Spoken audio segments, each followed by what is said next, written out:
ഇരുവൃക്കകളും തകരാറിലായ യുവതി ചികിത്സയ്ക്കായി സുമനസ്സുകളുടെ സഹായം തേടുന്നു. പാലക്കാട് നെന്മാറ സ്വദേശി സൗമ്യയാണ് ചികിത്സയ്ക്കായി സഹായം തേടുന്നത്.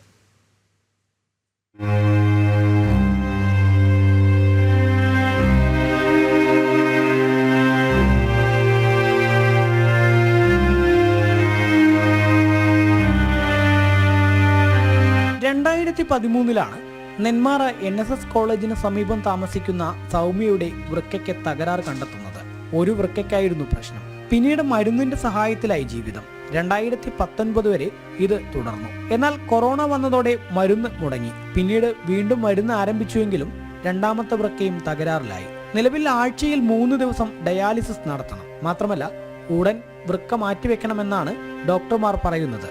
എന്നാൽ ഓട്ടോറിക്ഷ തൊഴിലാളിയായ സൗമ്യയുടെ ഭർത്താവ് സന്തോഷ് 25 ലക്ഷം രൂപയോളം ചെലവ് വരുന്ന വൃക്ക മാറ്റിവെക്കൽ ശസ്ത്രക്രിയയ്ക്ക് ഇനി എന്ത് ചെയ്യുമെന്നറിയാത്ത അവസ്ഥയിലാണ്. ആഴ്ചയിൽ 3 ഡയാലിസിസ് എൻ്റെ മെഷീനിൽ ഡോക്ടർ പറഞ്ഞിരിക്കുന്നത് ഇനി മാറ്റിവെക്കണമെന്ന് പറഞ്ഞിട്ട് ഡോക്ടറുടെ നിർദ്ദേശപ്രകാരം ഇപ്പോൾ കോഴിക്കോട് ഇക്ര ഹോസ്പിറ്റലിൽ ട്രീറ്റ്മെൻറ്റ് നടന്നുകൊണ്ടിരിക്കുന്നുണ്ട്. 1 മാസത്തിനുള്ളിൽ സർജറി ചെയ്യണമെന്നാണ് പറഞ്ഞിരിക്കുന്നത്. അപ്പോൾ അവിടെയാണ് ട്രീറ്റ്മെൻറ്റ് നടന്നുകൊണ്ടിരിക്കുന്നത്. അതിനായിട്ട് 25 ലക്ഷം ചിലവ് വരുന്നതാണ് ഡോക്ടർമാർ നിർദ്ദേശിച്ചത്.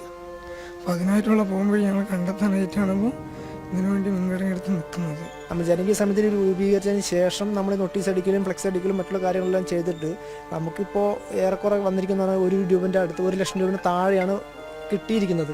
ഇപ്പം നിലവിൽ വന്നിട്ടുള്ളത് അതിലൊരു യൂണിയൻ ബാങ്കിലാണ് അക്കൗണ്ട് ചേർന്ന് ജനകീയ സമിതി രൂപീകരിച്ച അക്കൗണ്ട് ചേർന്ന് അവിടെ പോയിട്ട് കിട്ടിയിരിക്കുന്ന എമൗണ്ട് ഇത്രയാണ്. പക്ഷെ അതുകൊണ്ടൊന്നും ആവില്ല.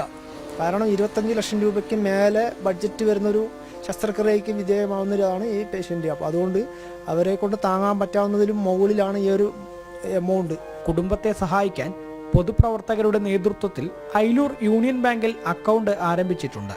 സുമനസ്സുകളുടെ സഹായം പ്രതീക്ഷിക്കുകയാണ് കുടുംബം.